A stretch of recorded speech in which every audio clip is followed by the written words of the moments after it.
BSP की मुखिया मायावती ने अतीक की पत्नी शाइस्ता परवीन का टिकट काट दिया है।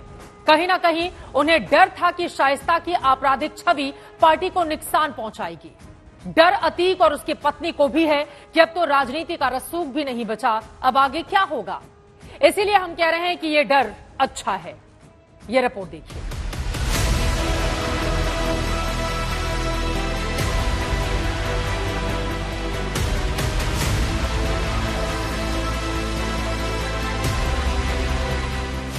उत्तर प्रदेश में निकाय चुनाव की घोषणा यूपी की हवाओं को राजनीति के रंग में गहरा रंगने लगी है, लेकिन सबसे तगड़ा झटका मायावती ने दिया है अतीक अहमद की पत्नी शाइस्ता परवीन को।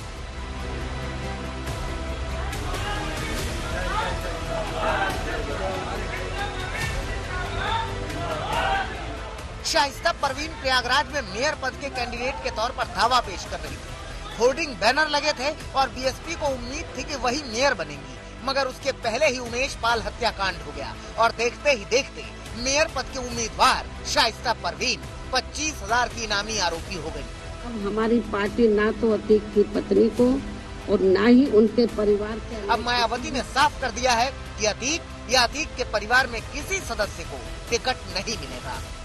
प्रयागराज में पिछले दिनों श्री उमेश पाल की हुई हत्या को लेकर अभी तक मीडिया के जरिए जो भी तथ्य सामने आ रहे हैं या आए हैं, और इस हुई घटना में खासकर अतीक की पत्नी का नाम आते ही वह उसके फरार होने पर अब स्थिति बदल गई है। ऐसी स्थिति में अब हमारी पार्टी ना तो अतीक की पत्नी को और ना ही उनके परिवार के अन्य किसी भी सदस्य को वहां मेयर का टिकट देगी।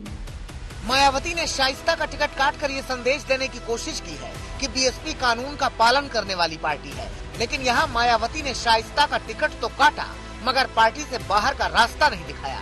क्यों नहीं दिखाया, सुनिए। जहाँ तक अतीक की पत्नी को पार्टी में रखने व न रखने का सवाल है, तो उनके पुलिस के गिरफ्त में आते ही जो भी इस केस को लेकर उनके बारे में तथ्य उभर कर सामने आएंगे तो तब इसका भी जल्दी ही फैसला कर दिया जाएगा, क्योंकि हमारी पार्टी कानून से ऊपर नहीं है, अर्थात कानून का पूरा सम्मान भी करती है। यूपी में निकाय चुनाव को 2024 की जंग के ट्रेलर के तौर पर देखा जा रहा है, इसीलिए सभी दलों ने पूरा दम झोंक दिया है। शाइस्ता परवीन को लेकर बीएसपी आरोप लगा रही है कि बीजेपी और समाजवादी पार्टी ने स्ट्रेटजी के तहत शाइस्ता का नाम उछाला है। 25,000 पुलिस ने इनाम घोषित किया है और यह सब एक स्ट्रेटजी के तहत किया गया है कि शाइस्ता परवीन चुनाव न लड़ने पाए। तो इसलिए ऐसा नहीं है। मान लीजिए अभी जब उसकी पुलिस ने, हम साफ कहें कि अगर कहीं इसमें इन्वॉल्वमेंट होगा हत्या में, तो बहुजन समाज पार्टी वैसी पार्टी नहीं है।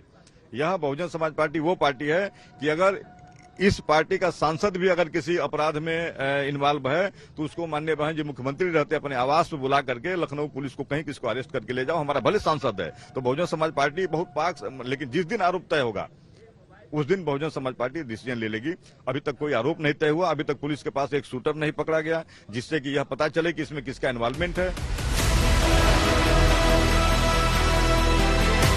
उमेश पाल हत्याकांड में शाइस्ता परवीन पर आरोप है कि उसी की देखरेख में हत्या की पूरी प्लानिंग बनी। शाइस्ता फरार है, पकड़ कर लाने वाले को इनाम 25,000 है। 8 करोड़ की संपत्ति अब तक जब्त हो चुकी है, मगर बीएसपी को इसमें साजिश नजर आती है। वो इसे अपराध से ज्यादा चुनावी सियासत कहती है। भाजपा के मेयर ही हैं, तो कहीं न कहीं से अपनी जमीन खिसकती लोगों को दिख रही थी। जो वहां से वर्करों की रिपोर्ट है कि हम चुनाव जीत रहे थे।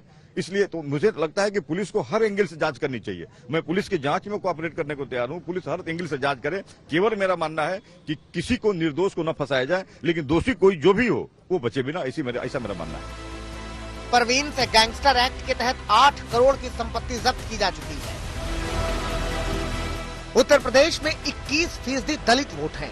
एक जमाने में बीएसपी इन्हें अपना कोर वोटर समझती थी, मगर गुजरते वक्त के साथ मायावती से ये वोट बैंक छिटक गया और दलितों का वोट बीजेपी की ओर शिफ्ट होने लगा। अब अखिलेश भी पूरी कोशिश कर रहे हैं कि मायावती के इस वोट बैंक को वो समाजवादी पार्टी में जोड़ सके। इसीलिए वो काशीराम की प्रतिमा का अनावरण करने वाले हैं। बीएसपी अखिलेश पर निशाना साध रही है। अखिलेश जी की घबराहट देख लीजिए, बौखलाहट देख लीजिए, उनके जमीन से जो उनकी जो जमीन खिसकती जा रही है उस पर आप देख लीजिए, अंदाजा लगाइए। अब वह मान्यवर कांसी राम जी के सहारे मान्यवर कांसी राम जी की मूर्ति अनावरण करने जा रहे हैं। इसमें कहीं कोई शक सुबह नहीं है कि एक मुश्त दलित वोट जिधर गया उसका जीतना तय है। शाइस्ता को टिकट न देकर बहुजन समाज पार्टी ने अपनी छवि बनाने की कोशिश जरूर की है। अब देखना ये होगा कि इसमें बीएसपी को फायदा होता है या नुकसान। लेकिन एक बात तो तय है कि निकाय चुनाव के परिणाम ये बता देंगे कि 2024 का दंगल कितना जोरदार होगा। लखनऊ से आशीष श्रीवास्तव के साथ संतोष कुमार, प्रयागराज, आज तक।